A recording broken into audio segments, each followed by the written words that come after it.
Salve, salve meu povo, professor Diogo Xavier na área para mais uma aula de atualidades para o concurso da Polícia Militar do Ceará. Nós estamos aqui vendo todo o conteúdo, certo? Nesse período que a gente vai abordar nessa questão de atualidades para esse concurso. Então, nós estamos com essa playlist, conteúdos que são relevantes, conteúdos atuais e que vão tranquilamente cair na tua prova, beleza? Então, você que está acompanhando o nosso canal, curta, comente e compartilhe. Não passe por esse vídeo sem deixar aquela curtida, sem deixar aquele comentário. Isto ajuda demais o nosso canal a crescer e a se desenvolver. Não esquece disso. E também dizer para você que nós temos uma apostila, material em PDF, que é um material para treinar questões, ler conteúdo direto e objetivo, igual nossas aulas. Fala comigo através do WhatsApp. E também você pode adquirir a nossa isolada, aulas de história e atualidades, que vão com certeza te ajudar na aprovação, beleza? Vamos embora para o nosso conteúdo. Hoje a gente vai tratar sobre economia internacional. É um dos elementos que está lá no edital de vocês, certo? A gente trabalhar a respeito da economia, como é que a gente pode abordar essas questões. Então vamos pensar alguns aspectos relevantes. Um que a gente pode destacar é: o mundo vive, dos anos 90 até agora, certo? Um processo forte de neoliberalismo e globalização de mercados. Vamos trabalhar sobre isso. Primeiro, o neoliberalismo, ele prega a ideia de redução do Estado. Significa, o Estado tem que ser menor, o Estado tem que ser enxuto para que ele possa funcionar melhor. Então, a ideia de que o Estado ele precisa diminuir. Valorização do privado, ou seja, valorização daquilo que não é público. Isto vem acontecendo, assim como uma desregulamentação do mundo do trabalho. A gente já falou um pouco sobre isso, mas, por exemplo, está nesse bojo a ideia do trabalho PJ, trabalhar mais tipos de trabalho sem regulamentação, sem carteira assinada, você privatizar setores, você pegar áreas que não são estratégicas e privatizar. Então, por exemplo, vocês estão fazendo um concurso público. Por quê? A segurança, aí eu vou dizer uma coisa para vocês. Tá aí um setor que não vai ser privatizado. É a segurança pública, tá certo? Isso aí, o Estado ele nunca pode abrir mão.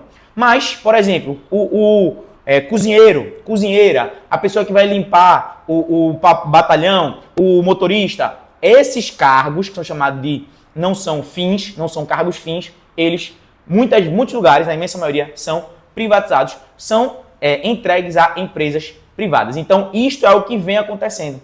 Redução da máquina pública, priorização de empresas privadas.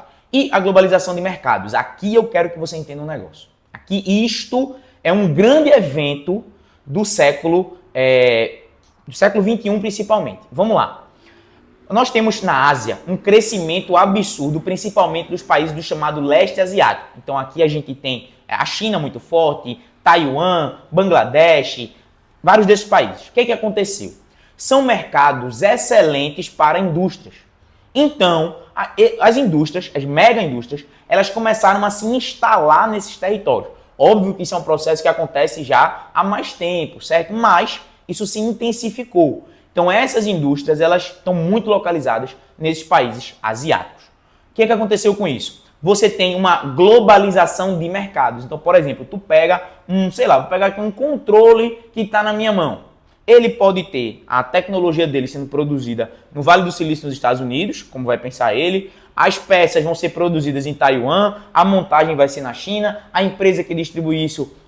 Ou seja, é uma globalização de mercados. Esse computador, esse celular que tu está me assistindo, ou essa televisão, ela é feita em vários lugares. Aí quando tu vai ver embaixo, made in Taiwan, made in China. Por quê? A gente tem uma globalização de mercadorias. Isto é muito impactante. Desenvolvimento asiático. Agora, aqui a gente tem uma questão importante. Nos Estados Unidos e alguns países europeus, mas principalmente nos Estados Unidos, a gente tem uma desindustrialização. Isto é crucial para a gente entender. As empresas fugiram dos Estados Unidos. Locais como Detroit, Pittsburgh, hoje em dia são locais vazios, basicamente. Por quê? Porque ali tinham grandes indústrias que se mudaram para outro lugar da Ásia. E aí hoje nós temos uma massa de pessoas que ou estão desempregadas ou não conseguiram uma aposentadoria decente, ou cresceram com seus pais trabalhando nessa indústria e ganhando bem e hoje em dia não tem essas condições. Então, isso é algo que influencia, inclusive a política internacional está também influenciada por essa questão. Você precisa compreender esse quesito, tá bom? Então, essa relação aí é importante para a gente conseguir observar o que está acontecendo no mundo inteiro e principalmente essa relação aí com a desindustrialização dos Estados Unidos. E a economia hoje ela é globalizada e boa parte das fábricas foi para o chamado mundo emergente e principalmente dentro dele o leste asiático, beleza? Isso é importante para a gente pensar. Outro evento importante que vai acontecer, esse bem recente agora, é o Brexit, a saída do Reino Unido da União Europeia. A União Europeia é o bloco econômico mais consolidado do mundo, tanto é que tem livre trânsito, tem uma moeda comum, é a única que tem moeda comum, inclusive, né, o euro. Só que aí o Reino Unido decide sair da União Europeia. Por que que isto é um grande problema? É uma grande questão. Porque estava estabelecido um mercado comum.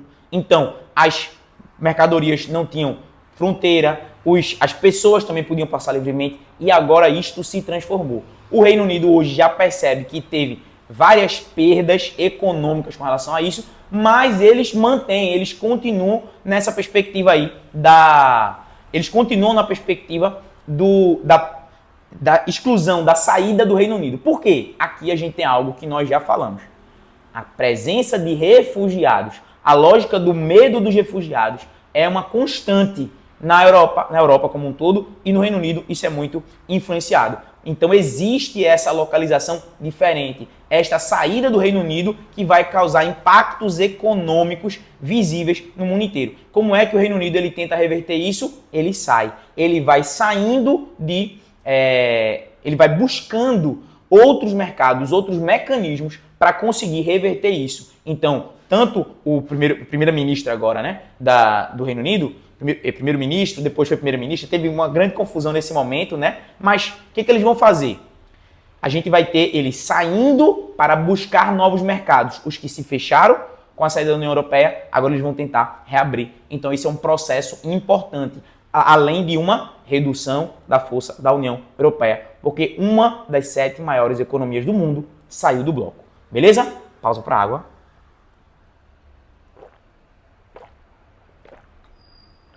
E para dizer que você tem 2 formas de ajudar o nosso canal a crescer. A primeira, curta, comente e compartilhe. Não passe por esse vídeo sem deixar aquela curtida, sem deixar aquele comentário. Isto ajuda demais o nosso canal a crescer e a se desenvolver. A segunda é quando você adquirir um dos nossos materiais. Fala aqui no WhatsApp, professor, eu quero apostila, professor, eu quero aulão. Isso ajuda demais o nosso canal a crescer cada vez mais, beleza? Vamos embora. Outra questão que é importante para a gente pensar, muitíssimo atual, é a questão do tarifaço de Trump. Aí a gente entendeu o seguinte, vamos lá. Ele é bem recente, certo? Então o que eu quero dizer para vocês? O que pode cair na prova de vocês? O novo governo dos Estados Unidos, o governo Donald Trump, que inclusive eu falei um pouco sobre ele na aula passada, na questão de política, ele tem como relevância para a gente entender que ele pegou e tarifou os países. Qual a perspectiva dele? Retomar os empregos. Sabe aqueles empregos da desindustrialização que eu falei? Ele quer retomar. Então essa perspectiva de tarifaço, de você aumentar os impostos sobre outros países, é justamente para você conseguir retomar o emprego, para você fazer com que a mercadoria ela seja mais valorizada, a mercadoria local. Isso vai dar certo, professor? Não se sabe. Precisam ver os próximos passos. Mas o que a gente pode dizer é que existe hoje uma guerra tarifária, principalmente entre Estados Unidos e China, e isto impacta o mundo inteiro. Ok? O mundo inteiro está impactado por essa guerra tarifária. A gente pode também falar sobre conglomerados, como por exemplo, os que você compra as brusinhas, o que você compra a comida que chega fácil na sua casa. Então a gente pode dizer hoje que outra característica importante da economia global é que você tem conglomerados tanto digitais, que são muito importantes hoje em dia, tá? Conglomerados digitais, quanto aspectos de mídia, dizendo isso, nessa perspectiva, que vão favorecer, que vão agilizar, possibilitar que as pessoas possam ter compras, e essas compras elas chegam de vários lugares do mundo para vários lugares do mundo. Então essa perspectiva ela também é importante para a gente conseguir entender como é que se dá essa dinâmica global de mercados aí no contexto do Brasil, tá certo? E do mundo, né? Na verdade, o mundo inteiro ele tem esses conglomerados que vão favorecer e existe também uma fuga de capitais por conta disso. Outra questão importante da economia global são as moedas digitais. Todo mundo aqui já ouviu falar em Bitcoin uma vez na vida. Eu não preciso explicar o que é Bitcoin, mas o que é importante a gente dizer? Com o avanço da tecnologia, existem muitas pessoas que vão investir seu dinheiro de uma nova modelo, uma nova moeda, que são os bitcoins, as moedas digitais. Por que isso impacta? Porque é uma moeda que muitas vezes não tem lastro, ou seja, as pessoas ganham tudo, perdem tudo, as pessoas ficam com rendimento volátil, muita gente tem medo, muita gente investe tudo nessas moedas e acontece uma modificação da economia global, ou seja, daquilo que está localizado, daquilo que é pensado da economia global, justamente nessa ideia, nessa perspectiva do que é economia. Ou seja, como é que eu posso gastar? Onde é que eu posso ter meu dinheiro? Como é que eu posso fazer valer as minhas finanças? Isto é importante porque os países, eles são os locais mais seguros de você investir, porque eles têm o tesouro. Então, o tesouro ele não vai ficar devendo a você, certo? Então, esta é uma perspectiva que é importante para a gente entender também como está localizado e a modificação, que uma moeda como essa do Bitcoin, ela bagunça o mercado internacional. Além de que ela pode ser muito utilizada para os mercados ilegais. Algo que tem acontecido fortemente é que os sequestradores e tudo mais, uma forma que eles recebem o dinheiro é através do Bitcoin. Então, eles recebem o dinheiro ilegal através desse Bitcoin. Então, ele favorece aqueles mercados ilegais, porque são moedas que não têm esse lastro e são muito difíceis de serem rastreadas. Beleza, meu povo? Montão de informações, mas eu acho que ajuda demais vocês na hora da prova. Beleza? Querendo material? Fala comigo através do WhatsApp. Tamo junto e forte abraço.